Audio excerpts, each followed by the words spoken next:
Do I have everybody's attention now?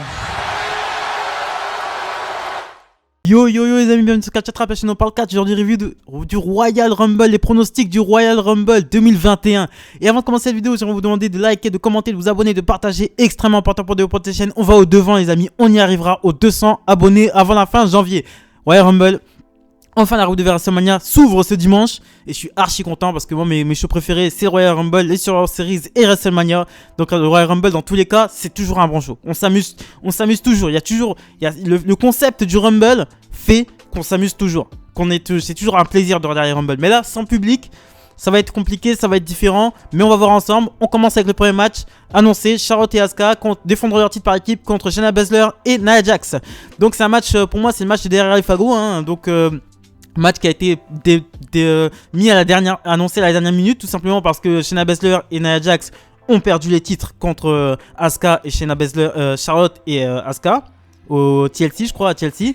Et ensuite, Charlotte Flair a été plus en rivalité avec Lacey Evans qu'autre chose. Asuka, elle, a eu quelques matchs a eu 2-3 matchs contre Alexa Bliss ces dernières semaines. Donc Alexa, à part le fait est qu'ils demandent leur rematch, que Nia Jax et Shayna Baszler demandent leur rematch, il n'y a aucun build-up autour de ce match en fait. Aucun build-up. Ils ont vite fait un truc cette semaine avec Nia Jax et Shayna Baszler et Asuka et Charlotte Flair. Non, Charlotte Flair. Mais sinon, il n'y a rien quoi. Il n'y a rien entre ces équipes quoi. Donc pour moi, il faudrait pour moi, mon choix du cœur voudrait que Shayna Baszler et Asuka récupèrent les titres pour mettre les autres équipes on the map. Parce que Asuka et Charlotte Flair sont trop des catcheuses individuelles pour être championne par équipe. Surtout que Asuka est championne d'Euro. Donc ça fait que si elle est championne d'Euro et championne par équipe, ça fait que un des deux titres sera mis de côté. Et là le titre d'Euro est mis de côté. Ça fait au moins 3-4 mois. Non, je me mets en 2 mois que Asuka n'a pas eu de match pour le titre. C'est trop. Donc il faudrait absolument que Shayna Baszler et Nia Jax prennent les titres par équipe et aillent affronter d'autres équipes et mettre d'autres équipes sur la carte, comme des équipes d'NXT comme Katy Catanzaro et Kaden Carter que j'apprécie énormément. Et j'aimerais que ces deux femmes viennent dans le roster principal pour venir affronter Nia Jax et Shayna Baszler. Ça pourrait donner des matchs extrêmement sympas. Mais il faut absolument pour moi que Charlotte Flair et Asuka lâchent les titres par équipe. Second match qui a été annoncé, match pour le titre universel, Roman Reigns contre Kevin Owens. Donc sans doute la meilleure rivalité de SmackDown hein. Cette rivalité là et Sami Zayn me font regarder SmackDown. Voilà, c'est les deux seules choses qui me font regarder SmackDown. Et c'est surtout grâce à Kevin Owens. Kevin Owens qui fait un énorme travail de face en ce moment. Il est aussi bon face que heel quoi, Kevin Owens. Il a vraiment cette... je sais pas, tu sens ce fighting spirit. Tu sens que sa famille... Putain, il fait des trop bonnes promos. Kevin Owens, il est vraiment impérial. Il s'est imposé comme le top face de SmackDown. Et là, il va affronter Roman Reigns pour la 3e fois consécutive pour le titre universel. Mais Roman Reigns, je pense... Bon, victoire de Roman Reigns, je pense, parce que Roman Reigns aura la ceinture à WrestleMania. Ça, c'est une certitude. Mais je pense aussi que Roman Reigns... Roman Reigns, dans son run de heel... vous savez mon amour... J'aime bien Roman Reigns. Hein. C'est vrai que je tape souvent sur la gueule. Mais je tape sur son booking qui est vraiment infernal. Et pour moi, le truc, j'ai des réserves. Roman Reigns, contre Jey Uso, il a triché. Parce qu'il s'est servi du frère de Jey Uso, comment s'appelle, du frère jumeau de Jey Uso, pour faire abandonner Jey Uso. Il a triché plusieurs fois contre Kevin Owens. Combien de fois Jey Uso est arrivé, il a menotté Kevin Owens à la cage, ce qui a permis de Roman Reigns de sortir. À chaque fois, des petites tricheries, des petits trucs comme ça. Alors que Roman Reigns, il a pas un physique de heel comme le Miz, quoi. Roman Reigns, c'est un physique, quoi. Roman Reigns, c'est un super heavyweight. Et le mec, il est balèze, quoi. Le mec, il a jamais eu besoin de qui que ce soit pour gagner des titres. C'est un mec qui a battu Brock Lesnar 2 fois. Donc, il n'a pas besoin de toujours tricher pour arriver à ses fins. Mais c'est un très mauvais booking de faire tricher Roman Reigns. 1 fois, 2 fois, ça passe. Mais tout le temps comme ça, c'est bon. Moi, j'aimerais bien voir Roman Reigns dans un match en entier contre Kevin Owens et qui gagne clean. Voilà. Comme ça, il se la crânera à SmackDown. Il dira, voilà, j'ai gagné clean mon match. Mais j'aimerais une victoire de Reigns clean. Mais Kevin Owens a fait un très bon travail de face. Et je pense qu'après cette rivalité, ce sera fini entre les deux. De toute façon, après, pour moi, il faut que ce soit fini. Au bout d'un moment, toute chose a une fin. 3 matchs, c'est bon. Ensuite, on ira à l'Elimination Chamber et on verra ce qu'on fait. Mais en tout cas, victoire de Roman Reigns, c'est sûr. Très bon match. Je pense que ce sera un bon match. Il faut que ça se finisse clean. Voilà. Et ensuite, avec un match qui n'a pas été annoncé. Il n'a pas été annoncé. Donc, Sasha Banks contre Carmella. Donc rivalité qui continue par rapport... bon, la rivalité tourne plus autour de Reginald. Reginald qui est le sommelier de Carmella. Voilà, donc bon, après j'ai rien à dire sur eux. Le match n'a pas été annoncé, mais faut bien que Sasha Banks défende son titre. Hein. Sasha Banks, je vais vous dire ce que je pense d'elle en tant que championne de SmackDown. Je pense que c'est la meilleure catcheuse de SmackDown. Elle est au-dessus du lot, in-ring. In-ring, elle est largement au-dessus du lot de toutes les catcheuses de SmackDown. C'est une bonne championne, mais il faut qu'elle soit heel. Pour moi, il faut que Sasha Banks soit heel. C'est pas une bonne face, quoi. C'est pas du tout une bonne face. Et même là, elle est pas face. Hein. Pour moi, elle est twinners. Et pour moi, non. Son attitude, rien que son entrée, son attitude et tout, pour moi, c'est... Sasha Banks est née pour être heel. Il n'y a pas d'autre alternative avec elle. Je pense qu'il faut qu'elle soit heel. Le retour de Carmella, ce que j'en pense, bon, c'est un retour, why not, hein. Bon, Carmella, si elle a pas une mallette, si elle a pas quelqu'un à côté, James Ellsworth. Elle avait James Ellsworth pour lui donner un peu plus de consistance. Ensuite, elle a eu la mallette aussi. Après, maintenant, elle a Reginald. Bon, Carmella, si elle a pas plus de consistance, c'est très moyen. Sasha Banks et Carmella, ça marche bien in ring. Le match qu'ils avaient eu à TLC était de très bonne facture. Et c'était le meilleur match de Carmella que j'ai vu in ring. Et bon, voilà, c'est ce que je pense. Mais s'il y a un match entre les deux au Royal Rumble, Sasha Banks obtiendra la victoire, ça c'est sûr et certain. Il faut que Sasha Banks soit championne à WrestleMania pour nous donner un très bon match. On enchaîne ensuite avec Drew McIntyre contre Goldberg.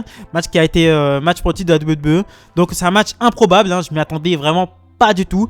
Donc Goldberg qui a donné comme prétexte à cet affrontement, qui veut imposer le respect à Drew McIntyre et que les légendes en ont encore sous le capot. Donc Drew McIntyre qui a été... cette rivalité n'a pas pu être bien buildée à part cette semaine, tout simplement parce que Drew McIntyre a été atteint du Covid-19. Donc il n'a pas pu être là les deux semaines avant celle-ci, avant le Royal Rumble. Donc on n'a pas pu bien builder cette rivalité, mais ils se sont juste poussés en fait. Ils ne se sont pas échangés plus de mots que ça. Donc ils se sont juste échangés par vidéo interposée. Donc pour moi, bon, Goldberg contre Drew McIntyre, il faut que ce soit bref. Je vous apprends rien en vous disant qu'il faut que ce soit bref. Il faut pas que ce soit long. Goldberg, il est plus dans ses 20 ans. Moi, ce qui me fait peur, c'est que Drew McIntyre, pour moi, il a encore... Ils n'ont pas annoncé qu'il n'avait pas le Covid. Qu'il n'avait plus le Covid. Et c'est peut-être un porteur sain, mais un porteur sain peut transmettre le Covid. Et Goldberg est âgé. Il n'a pas 20 ans. Donc s'il est atteint du Covid, ça peut être extrêmement inquiétant pour lui. Donc j'ai peur que la WWE prenne des risques un peu inconsidérés avec ce match.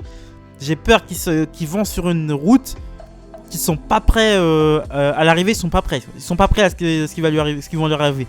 Mais voilà, on n'est pas non plus à l'abri d'une intervention du Miz qui viendrait cash in sa mallette. Mais je pense pas. Je pense que le Miz il va plutôt cash in à WrestleMania. Je pense que le Miz ils vont pour nous ramener un petit segment en plus à WrestleMania, un petit moment, un WrestleMania moment. Je pense que le Miz va cash in à WrestleMania. Qu'il rate ou qu'il gagne, je pense qu'il cash in à WrestleMania. On est trop près de WrestleMania pour pas qu'il cash in. Pour qu'il cash in là. Ce serait con de cash in au Royal Rumble plutôt que d'avoir une victoire à WrestleMania inscrite dans les annales. Bon, pour moi, c'est une victoire de Drew McIntyre. La logique voudrait que Drew McIntyre gagne. Mais les ratings voudraient peut-être que Goldberg gagne. Parce que l'année dernière, Goldberg était revenu et avait défoncé... le Fiend pour récupérer le titre universel. Donc est-ce qu'ils veulent pas faire perdre le titre à Drew McIntyre au Royal Rumble pour lui faire récupérer le titre à WrestleMania? C'est ça la question. C'est ça, il y a un mystère autour de ce match. C'est pour ça que je vais regarder ce match extrêmement attentivement et je vais voir ce qu'ils vont faire. Donc on enchaîne ensuite avec le Royal Rumble de type féminin. Donc je vais vous dire directement pour moi qui gagnerait. Hein, pour moi qui gagnerait. Arrow à SmackDown et à NXT. Pour moi, à SmackDown, c'est Bianca Belair qui pourrait gagner parce qu'elle est construite comme une face, mais elle n'est pas construite comme une main eventeuse. C'est très paradoxal. Elle est construite comme une face, mais en même temps, à SmackDown, qui dans la vision féminine est construite comme une main eventeuse? Personne. Bianca Belair, je pense qu'elle a les épaules pour gagner le Royal Rumble. Mais après, si elle va affronter Sasha Banks, il faudrait qu'elle passe heel. Et Sasha Banks contre Bianca Belair, face contre face, ce serait fade. Mais ce serait fade, mais de ouf quoi. Donc il faudrait que Sasha Banks turn heel, obligatoirement. Du côté de NXT, je pense pour Rhea Ripley qui ferait ses débuts dans le roster principal, je pense qu'il est temps. Je pense qu'elle a fait ce qu'elle a fait à faire à NXT. C'est bon, là elle fait que végéter à NXT. Elle donne des victoires à Raquel Gonzalez. Faut vraiment qu'elle vienne dans le roster principal. On a vraiment besoin d'une top face un petit peu rebelle, comme ça dans le roster principal. Pour moi, Rhea Ripley, il faut qu'elle vienne. tout simplement. Je pense qu'elle sera là dans le Rumble, je pense que ça sera une des surprises du Rumble. Pour apporter un peu plus de consistance au Royal Rumble, je pense qu'elle sera là, un peu plus de consistance et un peu plus d'interrogation autour de ce Rumble. Je pense que Rhea Ripley sera là. Mais est-ce qu'elle va gagner? Je ne sais pas. Et du côté d'Euro, moi je dirais, bon allez, au pif comme ça, Nia Jax. Pourquoi pas Nia Jax? C'est une big... elle a les épaules pour gagner le Royal Rumble, elle est construite comme une main eventeuse, elle est construite comme quelqu'un de très inquiétant. Donc pourquoi pas? Donc pour moi c'est ces trois noms là qui ressortent. Et au niveau des légendes féminines, moi je vois bien Mickie James et Melina de retour, ce serait cool. Mickie James surtout qui en a encore sous le capot. L'année dernière elle nous a fait vraiment des super prestations, elle avait vraiment affiné son physique. Melina qui était présente lors du match Drew McIntyre contre Keith Lee du Raw pour les légendes. Et ce serait cool de la revoir, tout le monde attend, tout le monde dit ouais Melina va revenir. Voilà, ce serait bien qu'elle revienne là. Là, c'est le moment de revenir. C'est le moment de faire venir des Melina plutôt que de faire venir tous les ans des Trish Stratus. Là, c'est bon. Trish Stratus, reste là-bas. Fais tes trucs de yoga. Faites venir Melina ou l'autre là, Lita, mon frère. C'est bon, reste avec Edge ou Matardi comme tu veux. Non, pour moi, il faudrait faire venir soit Mickie James, soit Melina. Voilà, ce serait bien. Surtout Mickie James. Mickie James, ça fait des très très bonnes prestations. Et je serais extrêmement content de la revoir. Royal Rumble de type masculin. Donc c'est extrêmement difficile à pronostiquer parce que il y a 6 mois en arrière je t'aurais dit Biggie. Maintenant qu'il est champion intercontinental, ça me semble évident que non. Donc ces dernières semaines on a eu vraiment deux noms qui se sont imposés comme peut-être gagnants du Rumble. Premier nom pour moi c'est Nakamura. Nakamura qui a été remis on the map et qui nous a impressionné lors du Gauntlet match pour désigner le challenger pour Roman Reigns. Et surtout c'est Shinsuke Nakamura qui a des comptes à régler avec Roman Reigns, parce que Roman Reigns lui a coûté sa chance au titre. Voilà. Et je pense pas que Nakamura va gagner. Il en a déjà gagné un. Je pense que Nakamura ira affronter Roman Reigns du côté du Elimination Chamber. Je suis pas sûr. Et après Elimination Chamber, bon, est-ce qu'il y en aura un ou deux? Ça c'est le truc. Mais je pense que Nakamura et Roman Reigns ce sera pour Elimination Chamber ou pour après WrestleMania. Mais on aura un Nakamura et Roman Reigns, ça c'est une certitude. Donc la deuxième personne c'est Cesaro. Cesaro qui est bon, le partenaire de Nakamura, qui a eu une petite série de victoires et qui a plus de temps à l'écran, qui a plus de temps au micro, qui dit qu'il veut bien entendre, qu'il va remporter le Royal Rumble.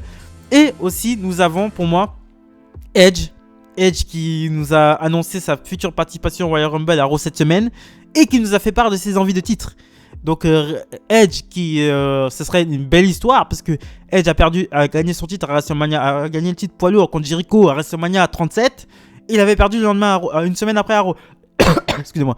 Il avait perdu une semaine après à Raw. Donc ça serait une belle histoire que de lui redonner le titre à WrestleMania. Donc ce n'est pas à exclure. Et pour moi le choix numéro 1 reste Daniel Bryan. Daniel Bryan tout simplement parce qu'il est construit trop bien pour ne pas gagner. En fait, ils le font perdre. Il fait que perdre, Daniel Bryan. Il fait que perdre. Il fait le mec qui n'a pas trop confiance en lui, qui a perdu le fighting spirit qu'il a toujours eu. Est-ce qu'il va le regagner au Royal Rumble pour aller affronter Roman Reigns à WrestleMania? Là, il a question. Très grosse interrogation, excusez-moi, autour de Daniel Bryan. Mais je pense que Daniel Bryan va remporter le Rumble cette année. Obligatoire. Il faut qu'il gagne. Et je sais que plusieurs personnes attendent de voir Roman Reigns contre Daniel Bryan à WrestleMania. Donc pourquoi pas faire gagner Daniel Bryan au Royal Rumble pour qu'il aille affronter Roman Reigns ensuite à WrestleMania. Et en plus entre le Royal Rumble et WrestleMania, il y a l'Elimination Chamber. Donc on peut mettre un petit match à Daniel Bryan à l'Elimination Chamber, histoire qu'il se fasse les dents et qu'il soit construit comme quelqu'un de solide. Parce que là il n'est pas du tout solide pour aller affronter Roman Reigns, même s'il gagne le Royal Rumble. Donc voilà ce que je pensais de mes pronostics pour le Royal Rumble. Abonnez-vous, likez, commentez, partagez, très important pour la chaîne. Et on va au devant des 200 abonnés avant la fin janvier les amis. Et aussi, demain n'oubliez pas, demain matin, vidéo SmackDown live avant le Royal Rumble. Merci les amis, salut!